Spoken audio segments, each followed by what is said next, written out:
What's up, everyone? You are listening to Beyond the Ring podcast. I am Thejas, and welcome to the Matches on Radar episode number 5, where we discuss the wrestling matches that you need to watch out every week.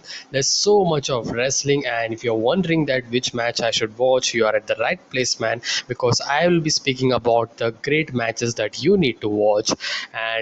So before we get into this, guys, make sure to leave a like, subscribe to my channel for all things wrestling, past and present, and don't forget to hit the notification bell.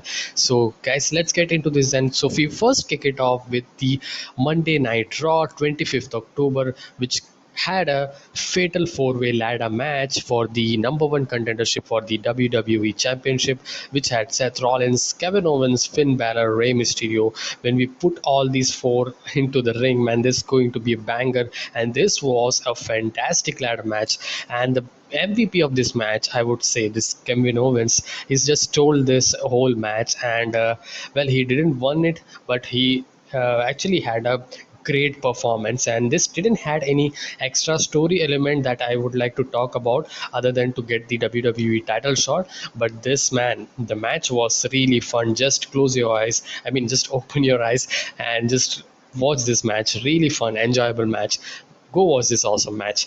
We get to the next match. We are shifting towards the Ring of Honor television show, which had a great tag team match, and I had to listen to the Ring of Honor news, guys. It's very really sad to listen that they actually had released all of their superstars from their contracts, and I do hope that they return and not merge with or some, yeah, don't sell not selling their company.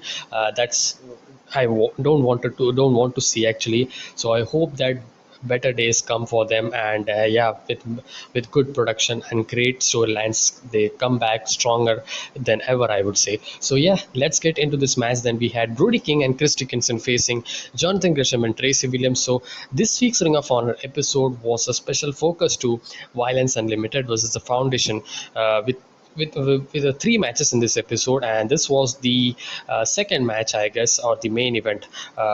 This was the second match, and while the matches weren't great or amazing, but the story and history they had built between these two factions over a long time is fresh by any means in a promotion, if you look at. And the match that stood out from that three match was this tag team match, which was a classic tag team storytelling wrestling, avoiding your opponent not to get the tag. While there was slight nitpicking that I felt was the hot tag could have been made sooner, because Gresham is a wrestling clinic, if you see, and he can reverse any holds or submission that you put on that was there. But the match was really good, and there were some pause in this match, so that was kind of a, I can say, nitpicking, can say. Do watch it if you love some good classic tag team wrestling. Really good, really great match, I would say. Next we get to NXT Halloween Havoc, and this is the first time I have actually talking about an NXT 2.0 show, from where they actually built this Halloween Havoc show, which had a great main event, Tommaso Ciampa versus Braun Breaker for the NXT Championship.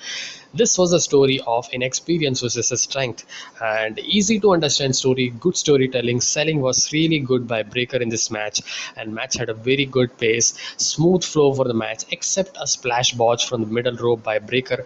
I liked him imitating the dog bark of his father, Rick Steiner. Yeah, that was a good touch for his character, and later in the comeback of this match, the result was also satisfactory, I would say. I predicted Braun Breaker, but the story continues, if you see, for Braun Breaker chasing the NXT title, a stepping stone for him, or North American title in the future. That would be good for him, climbing up the ranks. That's a way you should build a credible superstar, main event superstar, in the future for into the WWE main roster as well. Lastly, Ciampa required three knee strikes and two fairy tale endings, if I am correct, to end this guy down for a 3 count, and that's awesome achievement for Breaker. And in this match, while he lost, but he still looked very great, excellent, I would say. I still don't know why they didn't use Rex Steiner as his name, because that matches him with his father very well, and they haven't speak about his that he's came from his father, so they didn't speak about that story, so that was also surprising, I would say. Yeah. Next we get to AEW Dynamite, CM Punk versus Bobby Fish. This match was a really good match, I would say. Good match with great story. The story was really good in this, so that's why this made onto my list. The knee selling of Punk was really excellent, I would say, and there's not too many guys that sell the injury or the story in the match very well, and Punk is one of them, you can say. And Fish's character work and body limb work later on this match improved this match considerably, I would say. Punk weaseling out the GTS in a quick manner was very smart as well.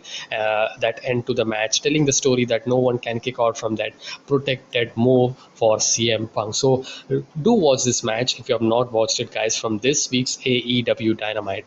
Next we get to MLW, Major League Wrestling. If you have not watching this promotion, man, do catch up with this promotion if you have time, because 1 hour, but this is going to be a great wrestling show for you.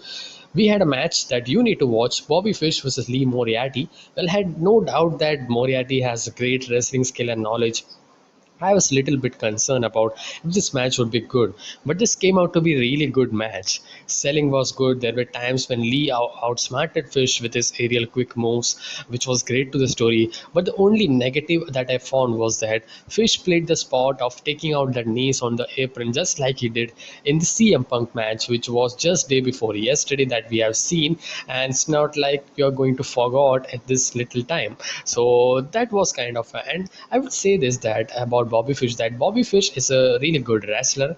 I'm not a fan of him, but he has his own timing and layout of wrestling the match. He grounds the opponents and takes out them meticulously, but with some quickness when he fires MMA based strikes and all. And that is what that is also, I can say, it's a positive thing as well as a negative for Fish as well. If you see, when you put him against a quicker wrestler like Dante Martin, or you can say Daniel Garcia, yeah, and Darby Allin, for example, that would be a great challenge for him to just match up with the speed for with those guys, I would say. And Fish tapped out Moriarty via the heel hook. Perfect finish, no issues, I would say. A really good match from MLW this week, I would say. Next we get to Impact Wrestling. Trey Miguel versus Rocky Romero. This is an X Division title match after beating El Fantasmo and Steve Macklin in a triple threat match at Bound for Glory. And if you have not watched my Bound for Glory review, the review is more on my channel. Do check out, guys. And this is one of the non-replicated and one of the still best thing division that Impact has in their possession, I would say. I really like the chemistry between these Miguel and Romero. And Romero has a lot of experience. I guess he has 10 plus years of experience, and yeah, he's more of a New Japan guy, but it was good to see him sometimes coming back to Impact as well. And I would say that Trey Miguel is rooting to be a great babyface and improving that babyface character very well. Both of them just reversing the offense of each other, which was really fun, I would say. Good match, pretty enjoyable from this week's Impact show. Do really watch this match. We had no matches from NXT UK that I would like to speak about. No matches from SmackDown as well. We next go on to AEW Rampage, another banger. I mean, man, I don't know if there's any no match of Brian Danielson in my list. This guy make my list every time, every week. This guy is on my list. This was Brian Danielson versus Eddie Kingston. If you have missed it, guys, we should not miss it. This was such an awesome match. I had a lot of fun watching this.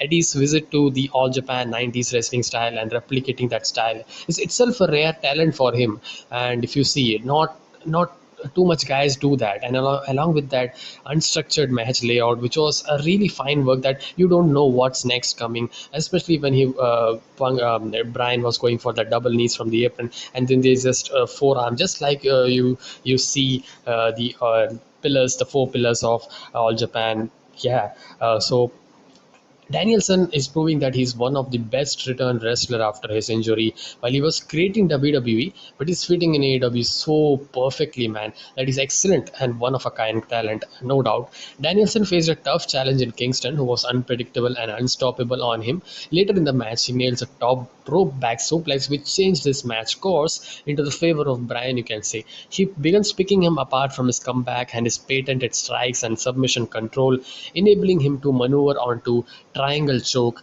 resulting in Eddie Kingston unable to respond to ref, which is a great protective ending for a wrestler, you could say. And even though we have seen that a lot of them everywhere as well, I would love to like to see Eddie Kingston versus John Moxley in the finals of Eliminator, but guess what? That's not going to happen, I guess. So I would like to see, man, that match.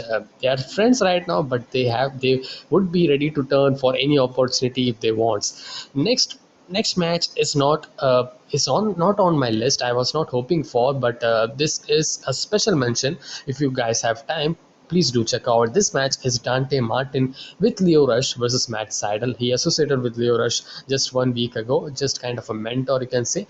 And this was a tag team first, which got changed over to singles due to injury for his brother, Matt's brother, Mike Seidel. And we were glad that we got to see this match because this was a really good match, which showed the excellent experienced wrestling skills and control of Matt Seidel, as well as an innovator for high flying wrestling in Dante Martin, who is creating an own niche of from his style, I would say. It was fantastic because I had seen so many moves that he had did. I had never seen that, and he blended very well with Matt Saddle, I would say, perfectly. They both carried this match very well. Well, I didn't make into my main list because this didn't had a story, kind of, you can say. This was a great wrestling match at the end of the day. So there was nothing to other than these two guys kind of having competitive. Well, you can say that Dante Martin's respect to Matt Saddle is going to lose because Dante Martin is going to turn heel, I guess, by with Leo Rush, teaming up with Leo Rush, I guess. But yeah, but not a lot of things that actually touched into the story of this match. So that was that. But very good, well worked match by both Dante and Matt Seidel. So I like the association with Leo Rush as well, and they could be a great tag team, as well as in the future if they turn on each other, that could be a great rivalry as well. So guys, this was this week's Matches on Radar episode number 5. I hope you liked it, guys. Do tell me your thoughts on the comment section below. Which was your favorite match from this week? And guys, tell me your thoughts and leave a like, subscribe, share, do all that good stuff, and I will see you guys with my next one. And hopefully I'll be coming up with Mid-Atlantic tomorrow, guys. So do wait for that and check out my other contents as well on my channel. And if you liked it, please do consider subscribing my channel for all things pro wrestling, and I will see you guys in the next one. Until then, be safe, stay energetic, and peace.